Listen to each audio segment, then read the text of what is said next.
Introduction. In this exciting story, Mio and Ren find themselves in a world of adventure and magic, where a boy is called upon to become a hero. But the single mother desperately protests against the fate of her son. Forgotten in a den of demons, she must find strength and allies to fight for her son and change the rules set by fate. Chapter 1. I am the main character's mother.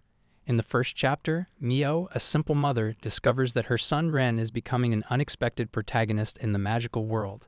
Mixed feelings of pride and anxiety overcome her as she faces the inevitability of parting with her son. But at the moment of separation, she solemnly promises to return him home, which forces her to decide to enter into a complex and dangerous saga, where her role becomes key to the fate of her son and the whole world. In this touching plot twist, Mio and her son find themselves on opposite sides of a conflict that has separated them for 2 years. Despite the barriers and dangers, Mio promises to protect her son. Suddenly leading the Demon Lord's army, she decides to use her power to bring her son home alive and change the course of events in this exciting world. After the tragic death of her husband in an accident, Mio and her son Ren are plunged into a deep shadow of grief. Convinced that her husband's death was the beginning of a dark period in their lives, she feels the severity of the loss and strives to protect her son from further storms, which becomes the initiator of their unusual journey into the magical world. Her husband was a dedicated employee of a company that specialized in exporting a variety of equipment overseas, often supported in partner countries. On that terrible day, while on a business trip to one of these countries, the husband encountered a technical malfunction, which resulted in a landslide. Both he and the local employee died on the spot. Local residents' fears of a repeat of a similar incident led to the decision to leave their bodies under the rubble, burdening them with the tragedy not only of their loss, but also the bitter secret of the impossibility of final farewell. In Ren's heart there was always an inexpressible longing for the attention and love of his father, whose absence left the boy's soul alone with sadness. During the holidays he found solace in creatively decorating his father's face with drawings, especially when he fell asleep in the late hours. In anticipation of each new day, their family looked forward to the future, dreaming of the return of their father, and in these dreams lurked the possibility of a happy life. However, when reality turned out to be cruel and their father was lost, their life turned into an endless series of empty days. In the evenings, mother and son simply stood by the empty coffin, surrounded by the darkness of grief, embracing their innermost memories. Mio, desperately holding on to hope, refused to accept the truth of what had happened, not believing that their family saga could end so soon. Following the tragic loss, many legal issues began: compensation from the company, changes in ownership of the house, insurance, and other urgent procedures. Mio, faced with these aspects that she had previously had to avoid, spent a whole month resolving them. 49 days after the wake, she was forced to start looking for work. Her tears of grief had dried, and she had to work late every day, facing the challenges of single parenthood. With Ren's gradual return to high school, life began to get better. The death of his father left an indelible mark on Ren, making him serious and withdrawn. The smiles that used to grace his face disappeared, replaced by a shadow of grief. This turning point in his emotional life became a challenge for Mio, stimulating her not only to work to provide, but also to strive to return light and joy to her son's heart. In a desire to reconnect and give her son bright memories, Mio invited Ren to go on a summer camping trip together. The long-awaited summer vacation finally gave her the opportunity to enjoy time alone with her son, especially given their recent separation. Ren greeted the idea with delight and full of joy, asked if he could take the marshmallows with him. He really wanted to cook this delicious dessert over the fire. Mio agreed with a smile, seeing this not only as an opportunity to enjoy the taste of marshmallows in the fresh air, but also as a chance to strengthen their relationship by creating unique moments together. This summer camping trip was not only an adventure in nature, but also a healing experience for their family bond. Following the long-awaited call of nature, they successfully set up their camp, creating a cozy nest surrounded by natural beauty. Despite some difficulties they encountered with the fire, Mio and Ren were not discouraged and eventually accepted the challenge, creating an incredible outdoor cooking show. The failed fire became only an occasion for new discoveries. They were able to prepare an excellent curry and fresh salad, leaving what was lost in the past. Noticing her son engaged in the process, smiling and happy, Mio couldn't help but enjoy these moments. Previously, Ren had not shown much interest in cooking, but at this moment his attention to the process was special. This trip was not only an adventure in nature for them, but also a revelation of a new aspect of their relationship, cooking together, which brought a fresh wind to their family harmony. There was a joy shining in Ren's eyes that his mother had not seen for a long time. The next morning, Ren decided to share with Mio that he and his father had a special promise. At first he was hesitant to talk about it, but something inside made him reveal this secret to his mother. Suddenly, the calm morning was interrupted by a strange event. Ren began to fall into a certain portal. Horrified, Mio screamed his name and grabbed his hand. However, the next moment everything disappeared. There were no visible contours, there were no sounds.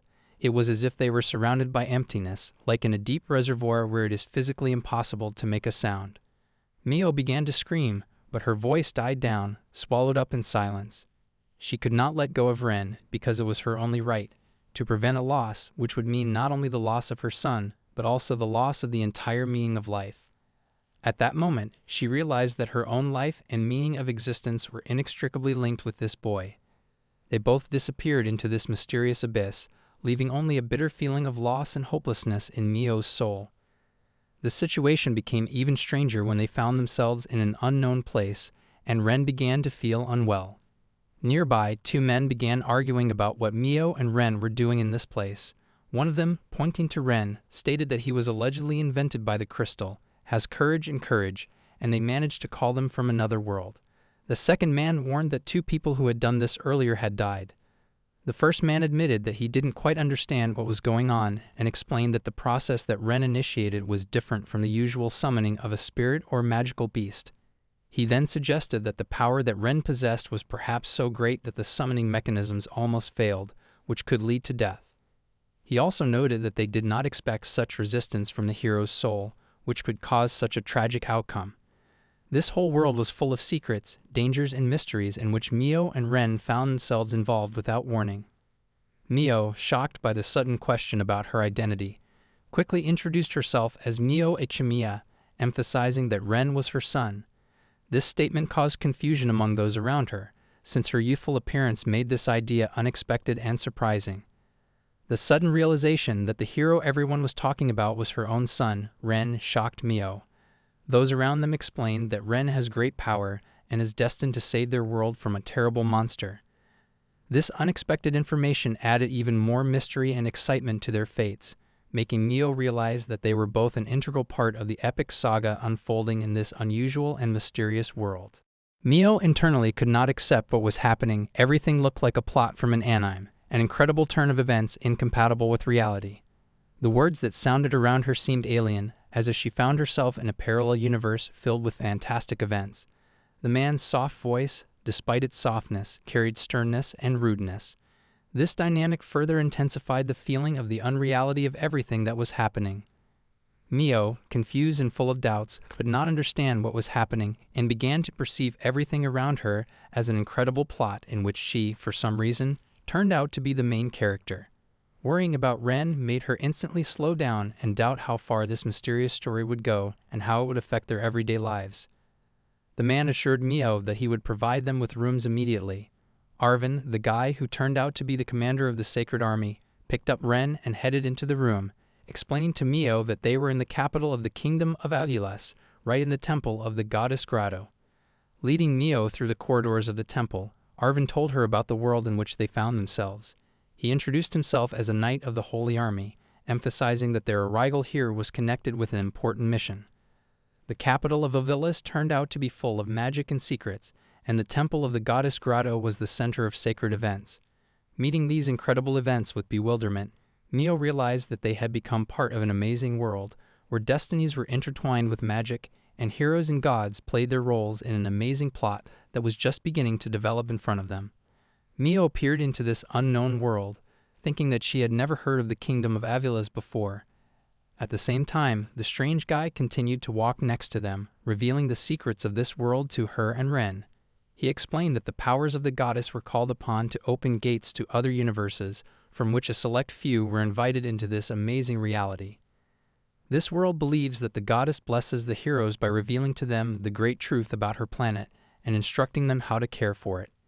In their eyes, these heroes are not random wanderers, but chosen ones destined to reveal secrets and lead their people to a safe future. Mio, as she continued to immerse herself in this world, realized that she and Ren had become part of an amazing adventure, where reality mixed with magic, and their fate became part of a deeper narrative. Liam consoled Mio, explaining that Ren had not yet come to his senses due to his special status as the Chosen One, blessed by the goddess.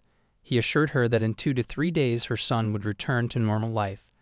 Then Liam, the local priest, introduced himself, assured them that the sisters would take good care of Ren, and suggested they discuss what lay ahead. Lead into another room, Mio found herself in the middle of a more detailed story about the kingdom, the goddess, and their fate. There were strange and seemingly insignificant details in Liam's stories, but they gave their story a special flavor. As they immersed themselves in this amazing world, Mio and Liam's conversation became increasingly deeper, revealing complex plot threads that became the basis for future events. Mio, having made her own deductions, voiced her concerns and asked if the upcoming mission was sending her son to an inevitable end. She pointed out the increasing attacks of monsters since the return of the Demon Lord, which had become a threat to the entire country. The forests around began to fill with more and more monsters, and the situation required immediate action. Liam and the others began to explain that the destruction of monsters was necessary to protect ordinary people from the growing danger. They asked Mio to put herself in their position, understanding the difficulty of making decisions and the inevitable sacrifices. In this world where magic and fate are closely intertwined, every decision carries significant consequences for all its inhabitants. Mio, despite her understanding of the situation, could not hide her doubts and asked why her ordinary 13-year-old son had to carry such a heavy burden on his fragile shoulders. She pointed out his non-military skills and lack of experience with magic, expressing fears for his safety. Liam and the others began to console her, citing sacred texts that say that only a chosen hero can defeat the Demon Lord. The attacks of the Demon Lord, according to the records of the ancestors, only occur once every 100 years. Thus, in their teaching, heroes from other worlds become the only hope for victory over this age-old evil. Mio, having asked important questions, clarified whether it happens that heroes lose to the Demon Lord. In response, she was told that this was not mentioned in any book. She then asked if they could return to their world after the battle, and was told that they did not know how to open the portal back. With hopes of a happy life after defeating the Demon Lord, Mio noted that stories usually end happily, right? At this moment, her expectations collide with the unknown of the future, creating additional questions and causing mixed feelings on the eve of an unknown adventure. After hearing it said that Ren's name would be written in the book for future generations, that he would go down in history and be revered for many years to come, Mio couldn't take it as an honor.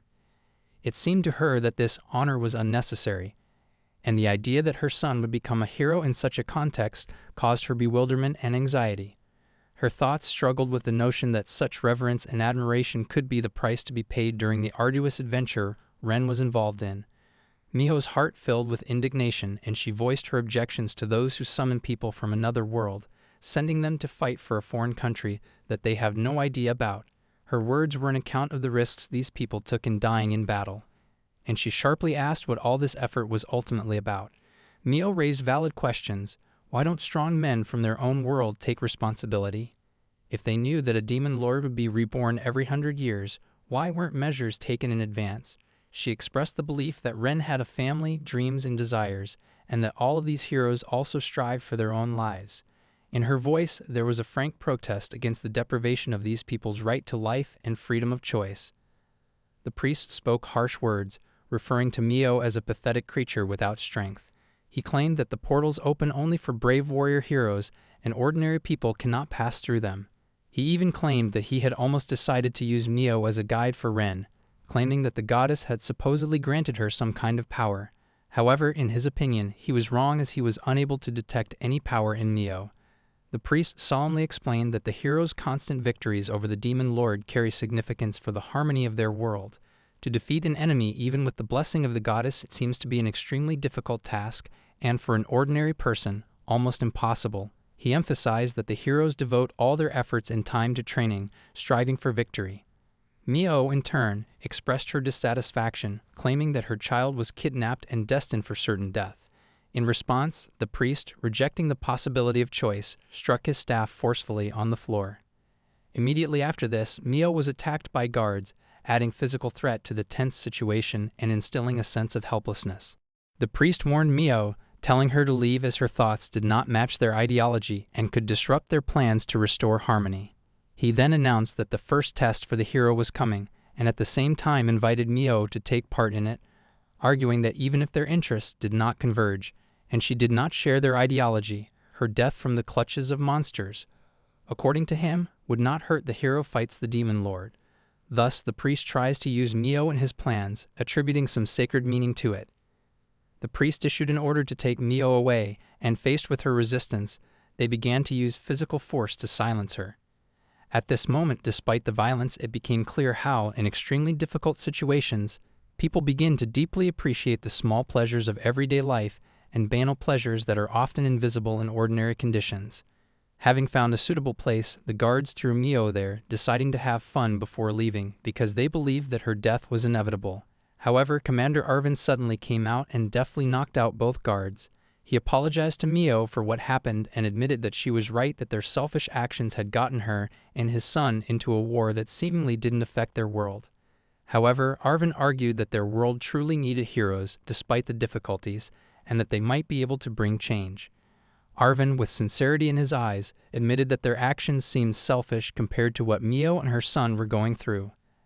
At the same time, he assured that his influence on the situation was limited, and despite all the difficulties, he promised to raise Ren as a true hero, even if it required sacrificing his own life. Mio, realizing that she was powerless to change the current situation, decided to entrust her son to Arvin, who expressed deep gratitude for her trust. Plunging into the depths of the forest, trying to get away from the priest and his guards, Mio, sitting in a clearing, thought about what a terrible world she had found herself in. At this moment, the peace was disturbed by the attack of a monster. Now the question is in the air. What will happen next in this incredible turn of events? Chapter 2. Meeting Mio, finding herself in an unknown world full of secrets and dangers, tries to understand what awaits her next. While her son was entrusted to Arvin, she was left alone, immersed in thoughts about the fate and unknown dangers of this strange kingdom.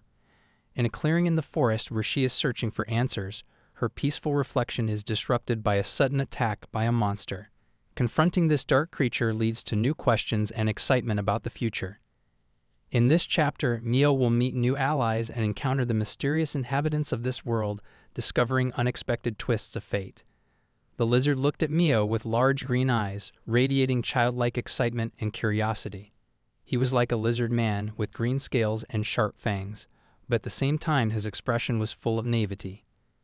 "I look like a dragon? Really? Am I cool? Are you kidding me?" he asked, raising his eyebrows in anticipation of an answer.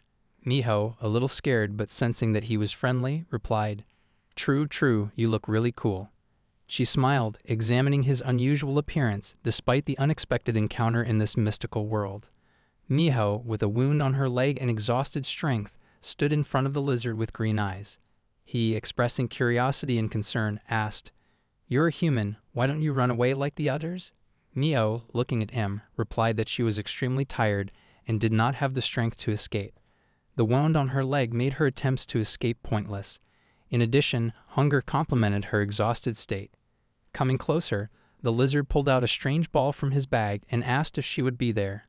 Mio, feeling hungry, took the ball and ate it, thanking the lizard for the unexpected meal.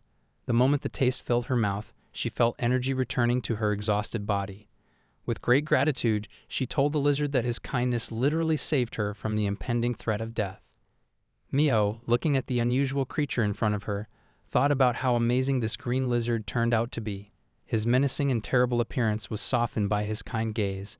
When he shared the food with her, Mio felt an inner gratitude and even a willingness to accept any fate, including even the possibility of being eaten by this creature.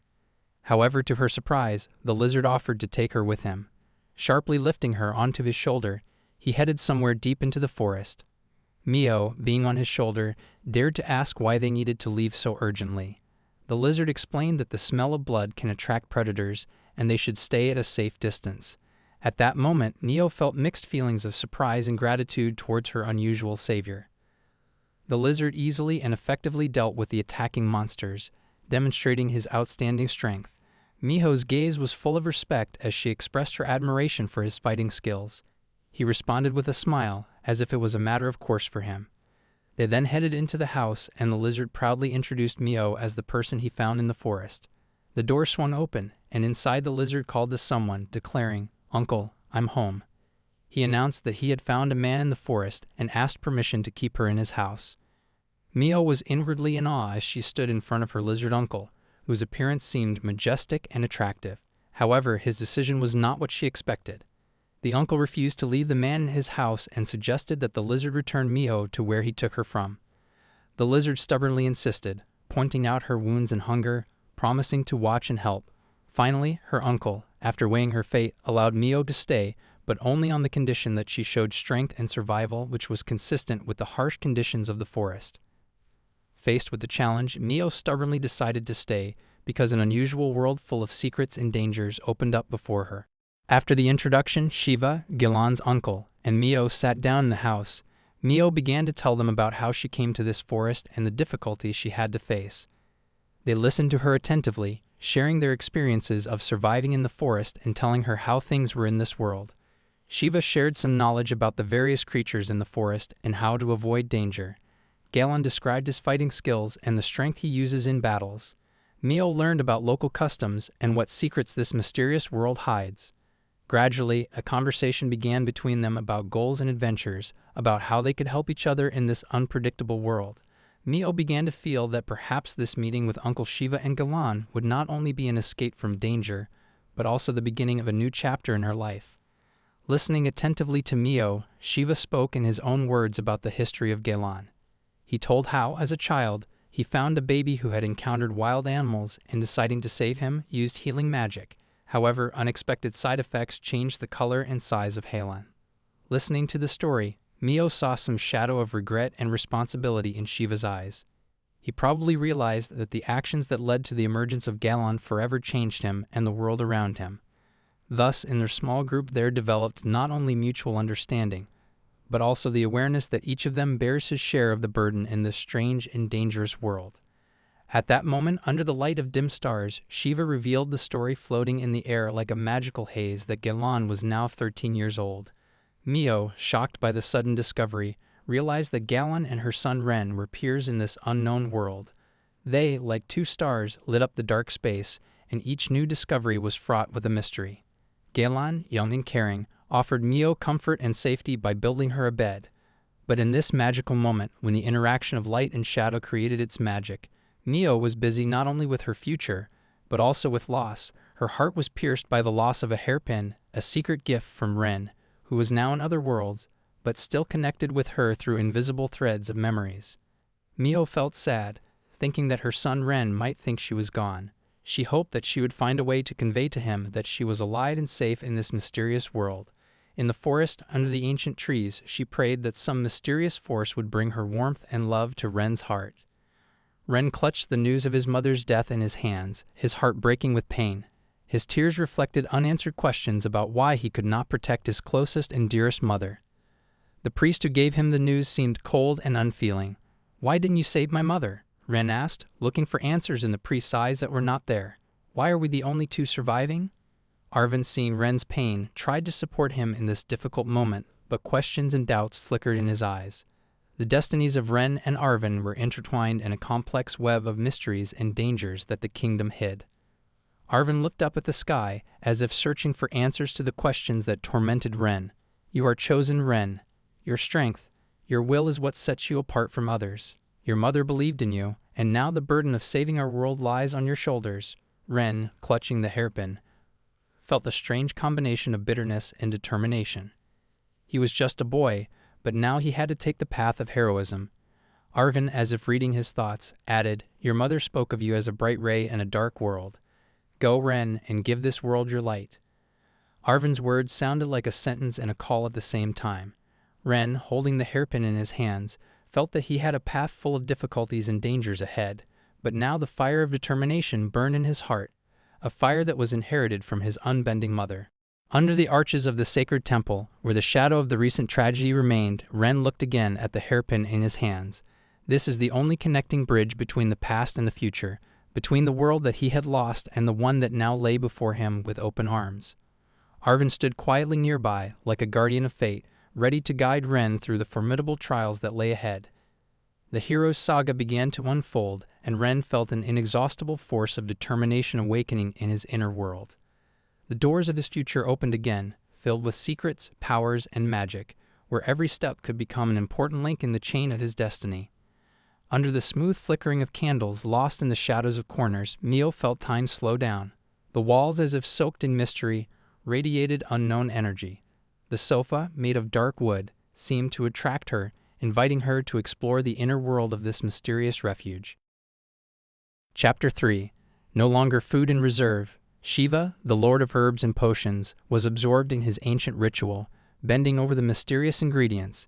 Gelan, the guardian of these mysterious lands, returned, holding in his hands bowls filled with water from a source of a distant forest. Drops of light streaming through the wooden shutters danced on the walls, as if testifying to the ancient secrets kept in this secluded corner of the world. An unknown magic hovered in such an environment, as if inviting Mio to look into the depths of this mysterious life that now lay before her. Mio happily immersed herself in culinary creativity, trying to cook something familiar and close. Strange ingredients and unusual cooking methods added to the fun of the process. Under her caring gaze, the house was filled with aromas, like an element of magic, permeating every corner. Despite her lack of experience in the new world, her efforts in preparing dishes brought satisfaction. Sometimes Galan suggested some subtleties, surprised by the variety of tastes and textures. Shiva, although he showed no interest in cooking, at the end of the day enjoyed the results of their joint labors. So, among culinary alchemy and fun moments, Mio found solace and support in this alien, but so welcoming world. Miho detailed her strange adventure, from the mysterious appearance of a portal to her encounter with strange knights and priests in a foreign kingdom. Galan and Shiva listened with curiosity, and sometimes inserted their own comments and questions. In turn, Galan told how he was found in the forest, saved from animals, and how Shiva accepted him into his home. The stories of two worlds intertwined in this conversation, creating an amazing understanding and connection between them. Mio continued to tell how she was told that her son Ren was the chosen hero destined to fight the demon lord. She shared her fears that her child might be drawn into a dangerous adventure. Her voice sounded alarmed and worried about the fate of her son. Galan and Shiva listened carefully, trying to understand and accept the unusual events taking place in their world. They expressed their sympathy and tried to support Mio at this difficult moment. All this created an atmosphere of empathy and trust, as if, despite their different worlds and destinies, they had become some kind of strange but close-knit family in this mysterious corner of the universe. While cooking, cheerful conversations began to sound in Mio's house. Shiva and Galan happily shared their stories, while learning new ingredients and the secrets of cooking. Mio, in turn, surprised them with her talent for preparing delicious dishes without using magic. These moments of cooking together became like a breath of normal life in this unimaginable world. To the sound of dishes and laughter, it was as if past pain was fading into the past, and at that moment they all, being different in origin, felt a connection that could become their support in a difficult future. Mio, sitting inside the house, carefully examined her surroundings. The appearance of the house and the surrounding nature reminded her of her home world, creating a peculiar feeling of home in this unfamiliar place. Warm light penetrated through the windows, and the aroma of the prepared dishes created comfort and an atmosphere of an incredible merging of worlds. Miho's attention was also drawn to the proximity of nature. Although she still saw little around her because of her wound, her heart began to bloom from communication with Shiva and Galan. It was they, being unusual creatures of this world, who became her support and source of hope that here, in this unknown world, bright moments and adventures await her. Mio looked at Shiva in alarm, realizing that their fates were now intertwined with the events associated with the demon lord. Questions were boiling in her head, and she couldn't help but feel nervous. "Why was I invited?" she asked, feeling a slight worry in her voice. Shiva explained that her presence may be due to the fact that she is the chosen one from another world, and her role in these events has yet to be revealed. At this moment, fear and uncertainty mixed in Mio's heart. She understood that the adventure was just beginning, and the path in this world could be much more difficult than she could imagine. The demon lord issued an order to invite Mio to his place. Shiva warned that the world is full of dangers, and even among their own kind they should remain on their guard. He also emphasized that it seems like every demon and monster is already aware of the human presence in their world, which makes the situation even more risky. The entrance to the hall turned out to be a portal through a door, which Shiva opened with an invitation. Mio looked around, finding a hall filled with demons and monsters. Shiva strongly warned her to stay close to him and not take any rash steps. In the whirlwind of the battle, Shiva, holding Mio tightly, watched Galan's confrontation with the tiger-like monster. Galan, full of determination, attacked with unstoppable energy, delivering powerful blows. While his strength and skill could be admired, Shiva remained cautious, avoiding direct confrontation with battle. Mio, her gaze intense, noticed with surprise that his attack had struck the monster and threw pepper at him. Suddenly, the tiger crouched down, and its roar fell silent at the command to stop. Confused and frightened, Mio asked herself a question. Whose voice? Maybe the demon lord sounded in this place. Chapter 4. Everyone has their own justice. As the days passed, Mio became more and more involved in the new reality. Shiva taught her how to survive, and Galan, despite his appearance, was an open and friendly companion. But at that moment, when the ground around her began to shake and the skies filled with dark clouds, Mio felt that her adventure was just beginning. Shiva perked up, as if sensing something was wrong. He led Mio and Galan towards the castle where the demon lord lived. On the way, Shiva said that the ruler was gathering his guards to hold a trial over a person in their world, an amazing and incomprehensible event. Mio tried to hide her anxiety, but her eyes sparkled with mixed emotions: fear, determination, and uncertainty about what was to come. She, with her son still in her memory and having lost the only gift from him, was preparing to face something much more than just life in a new world. The demon lord's throne, carved from ebony, radiated coldness and power. The dark fabric of his clothing shimmered, reflecting ghostly reflections of light, giving the impression that he himself was a shadowy manifestation of this hellish space. Shiva and Mio perceived every moment as if time had slowed down, their hearts beating in unison with the rattling sounds of this hall. The Lord's gaze, piercing and cold, slid over their figures as if he was reading their souls, looking for fear and weakness. The demon lord crossed his fingers while laughing and studied Shiva, Galan, and Mio carefully. His voice sounded like an ominous whisper when he asked Shiva how he represented his family. Shiva, with some tension in his voice, said that Galan is like a son to him, and he really values his unusual family.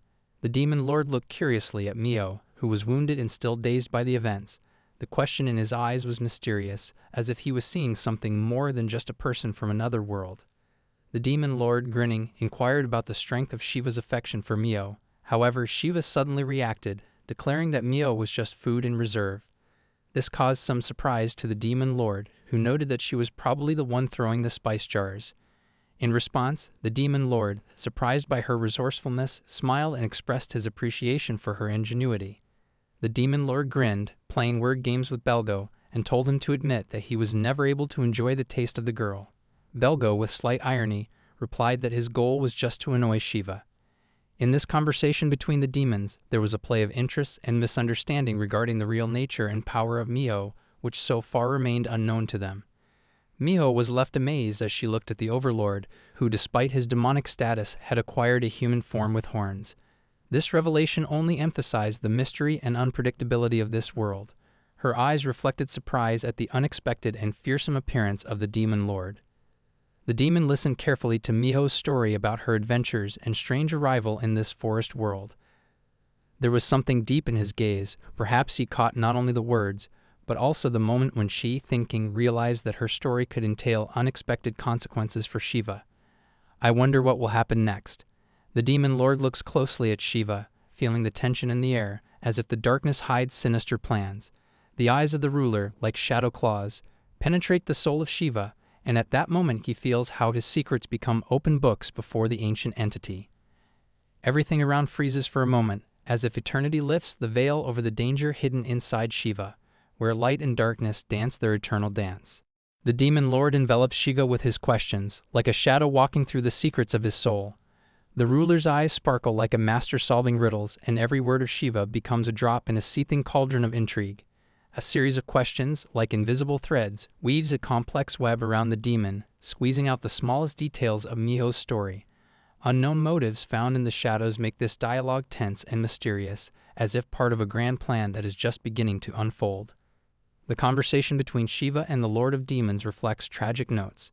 Galona's broken ties with his relatives, expulsion from his family are like a sad melody sounding in the soul of Shiva.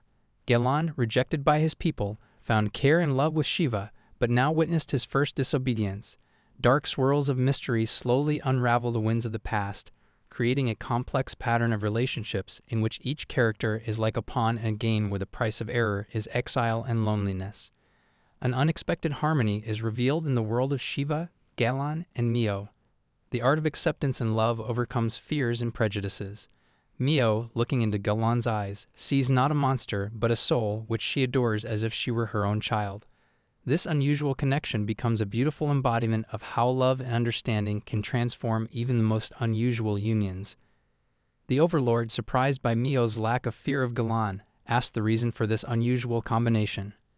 Mio, with a smile on her face, replied that what is important to her is not the external appearance, but the spiritual connection and human qualities that she sees in Galan. Mio eagerly served the prepared pudding in front of the Lord. The demon commander, Maurice, resolutely took the first piece, but his gaze was caught by the unusual foil. Curious, he turned to Mio, asking questions about her unconventional approach. Maurice, the commander of the demons, stared admiringly at the pudding served, and his surprise was expressed in the question. So foil can be made from metal? It seems that there is much more technological development in the human world than here. Gathering around the pudding, everyone present was amazed at the excellent taste. At that moment, Shiva turned to the demon lord with a request to allow Mio to stay and continue to live with them. The demon lord expressed his interest in working with Mio and announced that from that day on, she would live under his protection in the forests. Thus, Mio received permission to stay in their world under the protection of the demon lord. Shiva and Galan expressed their gratitude to the demon lord by hugging Mio. The looks between Mio and Galan showed how important they were to each other. However, the demon lord added a note of mystery by informing Mio that despite his permission to stay in the forest, he was having trouble. I wonder what secrets are hidden behind this riddle? The demon king looked at Shiva, who, overcome with guilt, expressed his readiness to accept any possible punishment. Shiva admitted that he should have acted faster and told the Lord about Mio earlier. Now is the time to face the consequences of this omission. The demon lord pondered and declared that the portal Mio and Ren fell through was not the will of the goddess. Someone from the temple created it. He had already heard that the goddess' opinion was being ignored. Perhaps they were faced with secrets related to intrigue and intrigue. At the moment when Shiva was waiting for punishment from the ruler, he suddenly changed his mind. Instead of punishing, the ruler instructed Shiva to protect the forest from the pressure of people. This turn of events meant a new responsibility for Shiva, which he humbly accepted. The demon lord expressed his gratitude to Mio for her comprehensive story, admitting that she was able to color in many of the details. Mio looked at the king with curiosity and dared to ask a question based on her new knowledge. Is it true that the confrontation between the Lord and the hero is an integral part of maintaining balance in this world? The demon lord dispelled the myth that there must be a struggle between the Lord and the hero to maintain balance. He explained that all events in this world are closely connected, and they were controlled by one goddess. According to Shiva, previously people and demons coexisted, but at some point people expelled demons from the territory of their country. In deep regret, the goddess distributed her power over half a century to everyone. However, humans, being vulnerable by nature and short-lived, are different from demons. For this reason, the goddess made the decision to send her hero and restrain the demon king, thus creating a delicate balance. At this moment at night, the power was turned towards the demons, reminding people that their blessing from the goddess was not the only one. Stars sparkled before my eyes, as if demons were emphasizing their role in this world. Now is the time to show that harmony can be achieved by bringing both worlds together in balance. The fate of Ren, Mio's son, seems to be on the brink of danger, as his upcoming battle with the Demon King could be deadly. Time will tell what trials and fate await the heroes in their quest to maintain balance between the worlds. There are complex dynamics in this interaction between humans and demons, with both sides trying to protect their interests and resources. Perhaps with time and the participation of the heroes, they will be able to find ways to be neighbors and cooperate, reducing the tension between these two worlds. The desire of people to exterminate demons comes from the thirst for a magic stone, which opens up the opportunity for them to wield magic. People deprived of the ability to use magic see in this stone the key to witchcraft and power. This thirst for magic and desire for control creates tension and conflict, as demons become an obstacle to the coveted power. Two paths to the magic stone appear before people. The first is to find it in a cave, but this is too dangerous an undertaking that rarely anyone dares to undertake. The second is that the demon must die, and that is why people go hunting for these creatures, trying to take possession of the desired source of magic. It is tragic that the parents of the murdered demon babies respond by attacking humans. It is a reminder that at the heart of the conflict lies not only racial divisions, but also personal losses that lead to an endless cycle of revenge and the struggle for survival. For demons who initially avoided contact with people, people become a source of danger. Mio, after living with demons for some time, realized that they were not villains. In her eyes, demons became human-like, reflecting the diversity and complexity of their beings. Chapter 5. Mio was kidnapped. Under the arches of the night sky, when the stars babbled their ancient stories, Mio disappeared like a shadow swallowing secrets in her bed. Her disappearance, like a riddle written in echoing silence, left its mark in a whirlwind of intrigue and secrets in which unknown forces and incredible destinies were intertwined. All that remains are questions flying into the night, and the hope of solving the mystery, which has become a starlight in the dark abyss of mysteries. Let's go back a couple of days before Mio disappeared. Mio shared her stories with the Demon Lord. He was deeply intrigued by what existed in her world and decided to delve deeper into the wonders of technology and science. Their conversations became a kind of fascinating guide to the unknown expanses of reason and knowledge. As a result, the ruler invited Mio and her companions to his home to continue this exciting journey in the world of secrets and discoveries. Upon arrival at the castle, Commander Morris proudly introduced his younger brothers, Nils Dwarf and Larsen Dwarf. Each of the brothers had their own unique traits and skills, giving this demonic family even more diversity. Meeting these individuals was another exciting step in Mio and her companions' journey in the demon world. The two brothers were eager to meet Mio and her companions, as Morris had talked a lot about them. Morris invited them to try his ale, claiming that they could not find a tastier drink. At this time, the castle was filled with an atmosphere of new acquaintance and fun, when different worlds and cultures collided within the cozy walls of the demonic abode. A real feast was spread on their table. The variety of food was amazing, creating a festive atmosphere. The ale prepared from the water of an underground lake aroused the admiration of Mio and Shiva for its unique taste, distinguishing it from other alcoholic drinks. Morris shared interesting facts, creating a relaxed and friendly atmosphere. Mio went to the pantry to get some flour, but suddenly she was attacked by strange creatures. Her screams echoed throughout the castle as she desperately fought off the attackers. Morris suddenly appeared, quickly chasing away the creatures to protect Mio. The mysterious disappearances of food finally find their explanation. It turns out that the culprits were these mysterious creatures that attacked Mio. Morris realized that they could be the reason for the disappearance of products recently. Goblins, despite their low position in the hierarchy of monsters and demons, are a common phenomenon in this world. Their weakness makes them vulnerable, and even an alcoholic can cope with them. Morris gathered the brothers, including Shiva and Galan, excitement and determination pulsing in the air as they joined forces to solve the mystery and save Mio. The search began in the mysterious dark corners of the castle where goblins could be lurking, and the tracks led to the place where Mio disappeared, adding to the mystery of this dark evening.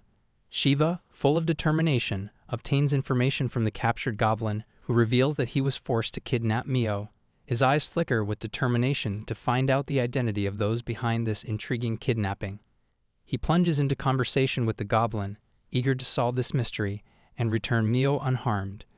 With the power of his magic, Shiva began to see where the goblins had taken Mio. A picture unfolded before him: torches, underground reservoirs, cramped caves. He noticed another man with red hair, which added to the mystery of the situation. Shiva realized that the goblins were moving through underground channels, and now his goal is to find these places and return Mio. It seems that some half-breed, a descendant of humans and demons, was involved in the kidnapping. They are known to often resort to the help of goblins. The mystery of this incident becomes increasingly complex, and Shiva now faces the mysteries that this combination of powers and races brings.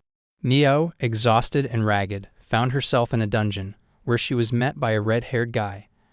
From his question, it became clear that he did not expect to see a person in this place. Now the mystery of what brought her here and how this red-haired guy is connected to her abduction begins. The red-haired guy, enjoying Mio's strength, decided to do daring things. However, hearing her decisive cry and seeing her strong character, he just grinned and grabbed her. At this moment, the tension in the dungeon reached its peak, and Mio's fate remained in great doubt. The red-haired guy, deciding to demonstrate his power, invited his goblins to eat Mio, but suddenly, sensing the approach of Mio's guys, he hurried to put Mio in the boat and told the goblins that they could do something with her only when he allowed them. At this moment, the mystery and uncertainty of the future became dominant in the dark dungeon. In a determined attempt to escape, Mio threw flour at the guy, confusing him, and while he tried to figure it out, she boldly jumped into the water. Having sailed far away, she no longer saw the shore and continued to swim at random, feeling that her adventure was just beginning in the mysterious dungeons. A strong grabber grabbed Mio's leg, dragging her to the bottom. Under the water, she saw a red-haired guy disfigured by fire. The flour that she threw, under the influence of chemistry, caught fire, turning into a fiery weapon. In this dark underground labyrinth, her adventure took an even more mysterious turn. In the depths of the dark water, the guy began to drown Mio in response to her resistance. With threats, a shadow of revenge sounded in his voice, and he promised her suffering and torment. However, in a moment of despair, when her breathing became increasingly heavy, Mio suddenly heard blessed voices penetrating the darkness of the underworld. The question hung in the air: could these voices be her salvation? Chapter 6. Rescue. In the underground darkness, where shadows fell heavily on every step, the voices of loved ones sounded like light in the darkness. Mio, struggling with fatigue and despair, suddenly heard them approaching. It was Shiva, Galan, and Maurice, whose voices penetrated the abyss of darkness, filling her heart with hope. Captured by the red-haired guy, she dared to rely on her saviors. Time slowed down, and in the dark depths a battle for salvation broke out, a struggle between light and darkness, hope and despair. An icy whirlwind suddenly engulfed the red-haired guy, rendering him unable to move. Shiva, looking up at Mio, said with a note of severity, "You're safe. Don't let that sinister guy become a threat." Maurice and Galan, who entered the fight, supported Shiva, ready to protect Mio from the invasion of darkness. Shiva, holding Mio in his arms, headed towards where Maurice and his brothers were waiting. Sparks of magic flashed in Shiva's eyes, ready to come to Mio's aid. While Maurice and his brothers took care of the red-haired boy, Shiva began using his magic to restore warmth and energy to Mio. Shiva hugged Mio tightly, promising her that nothing would stop them from being together with Galan. Determination and tenderness burned in his eyes, and the magic of his touch promised restoration and happiness. Under the touch of the careful Galan, Mio felt support and boundless care. Following Shiva, they used the portal, returning to their home. Shiva, mastering the magic of healing, immediately began to restore Mio's strength, lighting him with the light of healing spells. Galan expressed concern, suggesting that Mio's changing clothes might irritate her. Despite this, Shiva insisted, believing that her comfort and care for her were more important than possible discontent. In a caring silence, Shiva, realizing the urgency, took the dose of medicine into his mouth. Leaning down tenderly, he kissed Mio, pouring precious healing into her. Meanwhile, Galan carefully prepared the milk, creating an atmosphere of care and restoration. With the gradual disappearance of the pallor on Mio's face, Shiva put all his skills and strength into her recovery. He did everything he could to bring the girl back to life. Now Mio's fate depends on her own strength and desire to cope with difficulties. We hope that she will not fail and will not give in to the challenge of fate. Nils entered the room holding 3 bottles, each of which had its own purpose. The purple bottle, which provides assistance in cases of poisoning and poisoning, in Nils' hand spoke of readiness for emergency medical care. The blue bottle for heat relief and the green bottle for calming gave the room an air of care and concern. Shiva welcomed this gesture of support, realizing the importance of each bottle in their current situation. The red-haired guy who found himself at the center of events was not only a thief, but probably also the owner of a public establishment where there was a special atmosphere and something more than just criminal tricks. Rumors began to circulate in the city about the mysterious disappearances of the children of the Beast People. It became clear that a half-breed was behind this, and it was very likely that she was connected to what happened to Mio. Perhaps the half-breed is using children for her mystical plans or purposes. This adds mystery to what is happening and creates an additional element of tension in the plot. While Mio seemed to be recovering, suddenly her temperature began to rise rapidly. It turned out that the bite on her right hand had serious consequences that could not be easily cured. Shiva, faced with complications, had to resort to antipyretics to bring down the temperature. Despite this, the fingers of her hand became noticeably swollen and turned blue, presenting a new challenge for the caring Shiva. Maurice assured Shiva that there was no need to fear using his magic to heal Mio. He emphasized that something unique and unusual about her could be her salvation. Shiva, agreeing with the hope of his healing magic, put his efforts into it, searching for ways to help Mio harmlessly. Mio, immersed in the nightmare memories of the kidnapping, felt the gaze of the red-haired guy and the priest, imprinted in her memory. Deep down, she dreamed of freedom from this nightmare. Smoothly opening her eyes, she found Shiva standing nearby. His presence became for her like a ray of light in the darkness of fear. Mio opened her eyes and saw that she was surrounded by familiar faces. Shiva stood nearby, a look of relief on his face. She felt the touch of others, eager to make sure she was okay. They supported her, and Mio began to talk about her nightmares, as if dragging out the dark shadows from her soul. There was pain in her voice, but at the same time she expressed gratitude for the support and safety at this moment. Mio, sighing with relief, told about her nightmare with the red-haired guy. She admitted that she felt fear and anxiety, fearing that he might do something terrible to her. However, she felt better when she learned that the half-breed had been sent to the demon lord. Everyone around Mio expressed their sympathy and joy that she was now safe. Morris and his brothers, leaving Mio under the care of Shiva and Galan, gradually headed home, leaving her in a caring environment. As Shiva expected, this half-breed kidnapped the children and girls of demons to provide various kinds of services to people. In the stuffy walls of the interrogation room, the half-breed is silent, as if keeping dark secrets. Neither pleas nor persuasion extracts from him the slightest hint of where the abducted women and children are imprisoned. In conditions of painful silence, he puts forward his demands. He agrees to divulge all the secrets only for a high rate, providing Mio in exchange. Chapter 7. Conditions from a half-breed. Having delved into the negotiations, the half-breed puts forward his unyielding conditions. He relentlessly demands release, promising to reveal the whereabouts of the abductees. The authorities are faced with a moral choice, to save the lives of many or to protect one. Mio, meanwhile, feels the weight of the decision she has to make. Her eyes reflect anxiety, and the future seems vague. The half-breed says his relationship with Mio has brought a new level of passion and attraction to his life. He even claims that she is attractive to him even in death. These statements cause indignation and disgust on the part of Shiva and the Lord of Demons, for the half-breed has clearly crossed the boundaries of human and demonic attraction, becoming the owner of desires alien to reason and morality. In a gloomy room, the half-breed, known for his cruelty and thirst for power, swore an oath before the goddess. He promised to reveal the secret places where he hides demon children and women, emphasizing that Mio's blood made her his untouchable prey. While Shiva and the demon lord looked on with disgust at this unpleasant deal, the king, faced with a difficult choice, decided that saving the innocent must take priority. Thus, the dark conditions of the half-breed became the price he was willing to pay to prevent pain and suffering in the defenseless demonic community. Shiva, holding a high position, understood that challenging the decision of the ruler was dangerous. However, the fire of determination flickered within his soul, and he probably secretly sought to find a way to save everyone, including Mio.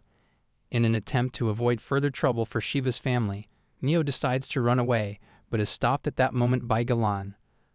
The moment Mio asked Galan to trust her, determination flickered in her eyes. Approaching Shiva, she said with conviction that she would not allow the demons to be kidnapped in her own interests. Her words sounded like a call to stop the horrors, and her decision was unshakable. By declaring that she would go to the castle, Mio was not only expressing her willpower, but also her determination to resist injustice. Mio, with urgency in her voice, announced that if she could save the people, she was ready to go to the castle. Shiva, hugging her tightly, expressed regret that he could not protect her. In response, Mio stated that Shiva was a huge support to her, and his help meant the world to her. This exchange of words and hugs conveyed mutual respect and the importance of support in difficult times. Mio only asked Shiva to be there when she met that half-breed. Despite her readiness to give up, fear still trembled inside her. The next morning, Mio, trying to create a routine, prepared breakfast and favored dishes for Shiva and Galan. However, nervous nerves held back the words of both men, because a serious test stood before them.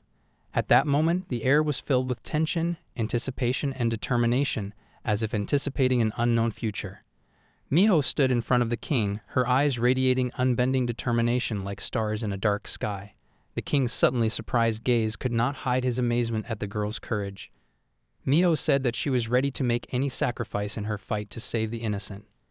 At the same time, with delicate confidence, she laid down her conditions, demonstrating her willingness to fight for her family and for those she loves. The half-blood, stunned by Mio's sudden appearance, exploded with screams and demands for the return of his victim.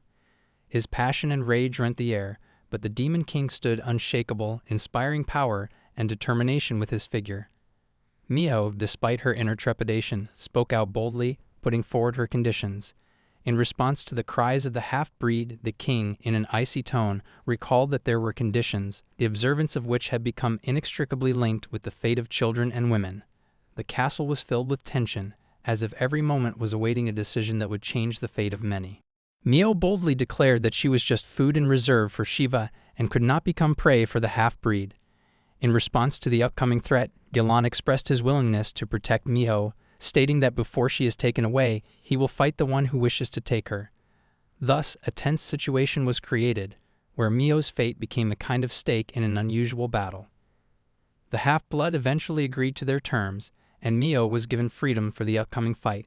Stepping forward, she turned to the ruler, asking how confident he was that Gilan would be able to defeat the half-breed. The Demon King confidently assured that he had no doubt about Gilan's victory. Gilan, carrying anger and determination within himself, developed the power of his blow, directing it accurately and strongly towards the half-blood. He, with panic in his eyes, dodged and eluded the attack, escape skills becoming his last hope for survival. Dust rose from their rapid movements, creating an atmosphere of tension and danger. Mio, who stood on the sidelines, couldn't help but feel excited seeing her friends fighting for her freedom. The half-breed, begging for mercy, passionately argued that Mio was harmed by goblins. Gilan, looking into his eyes, inquired why the half-breed then claimed that Mio was his prey. With grim determination in his eyes, Gilan brought the half-breed down, declaring that he would start with his legs first and then move on to his arms, further scaring him of possible pain. The demon lord looked carefully at the half-breed, who in his desperate cry was trying to evoke pity from those around him. At this time, Shiva made his word, addressing the king and offering to declare the fight null and void, since there was no benefit from this confrontation. The tension in the room grew as Gilan continued to advance on the half-blood with growing anger, demonstrating his determination to protect Mio and end this useless fight. The king, assessing the situation, declared the battle null and void, noting his mercy. Shiva, not wanting to waste any more time, approached the half-breed and, using his magic, extracted information from his mind. This decision would have saved time if it had been made earlier, but at that moment the demon lord's mercy prevailed. Ever since Rina was summoned as a hero by the priest's decision, his true identity as a hero has been hidden. Arvind trained Rina in martial arts and self-defense skills. In this world, there was no electricity or sewerage, and most residents believed that washing was a waste of time. Despite the ridicule surrounding his custom of bathing, Ren paid no attention to it.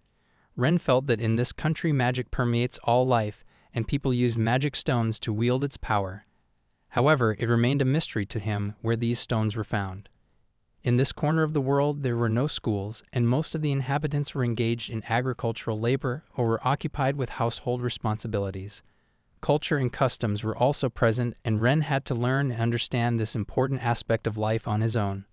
The priest who instilled in Ren the decision to become a hero provided him with a teacher who was supposed to reveal the secrets of magic to the guy and teach him the art of reading. While the world around him remained isolated from magic stones and deprived of schools, Ren began to master skills unusual for him. However, in his soul his longing for his mother only intensified, and the promise he made to her became a beacon leading his path, to become a hero and defeat his enemies. Scene Clack, the court magician, solemnly promised the king to protect him. But despite their magical abilities, nowhere in the literature was there any guidance on training future heroes. In the mysterious world of magic, where doors open for Ren, a magical journey has begun. The magician who took him under his wing assured him that the key to knowledge lay in his hands. The training began with the basics, magic spells, and smoothly moved on to the art of writing and reading. Ren plunged into the depths of the arcane world, while the wise magician revealed the fabric of magic before him, as if opening the pages of a magical book of knowledge. In the process of unusual and exciting activities, sometimes magic manifested itself through games and exciting stories, turning study into a real adventure. Ren, immersed in this world with delight, shared his story with the magician, about how he ended up here and lost his mother. The magician, in turn, realized that his role was not only to protect Ren, but also to accompany him every step of this exciting journey filled with discovery and wisdom.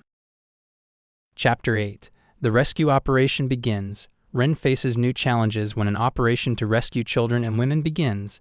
Magic, adventure, and secrets unfold before him, setting him on a path that is not always easy. Only a few days ago, Shiva revealed that the children were in a hotel under the name Dolt, controlled by people.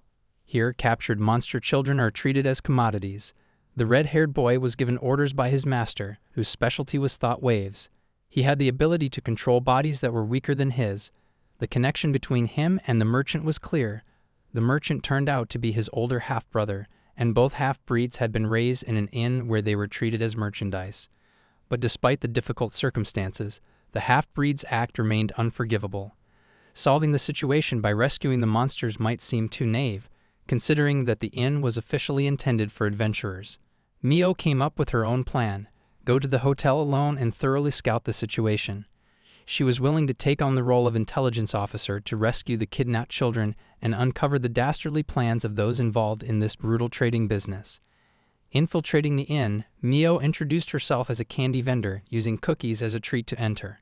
Having deceived the guard guarding the entrance, she was able to get inside. Looking at Dolt, she thought about its similarity to the fort, but among the adventurers here, she felt that something was lurking in the shadows, and not everything was as calm as it seemed.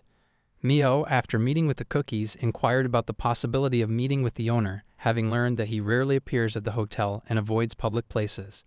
The demon lord, not allowing Mio to end up in a dangerous situation, disguised as an ordinary person with horns, joined her hidden in the carriage. The power and charm of the Demon King affected the hotel guards, and when he let Mio in, he did not know that a higher demon was standing in front of him. The man immediately went to call his master, not suspecting who actually appeared before him.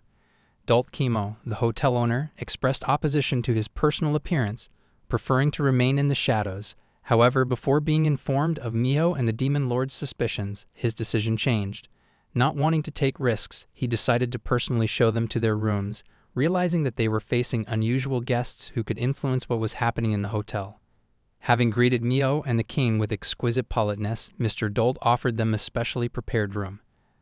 Then, without losing his refined courtesy, he invited the guests to enjoy dinner, promising that the time for rest would come a little later. Mr. Dolt, accompanied by Mio and the Demon King, entered the inn, where his unexpected appearance caused a collective shock among the patrons. Almost for the first time leaving his hiding place, the hotel owner surprised everyone with his arrival. However, despite the unusual situation, Mr. Dolt easily organized a real festival of tastes, offering his new guests exquisite dishes and exquisite drinks. The bright light of candles and the aroma of fine cuisine filled the tavern, creating an atmosphere of sophistication and cordiality for all those present. Who would have thought that a person who is the master of this hotel could treat children and women of demons so cruelly?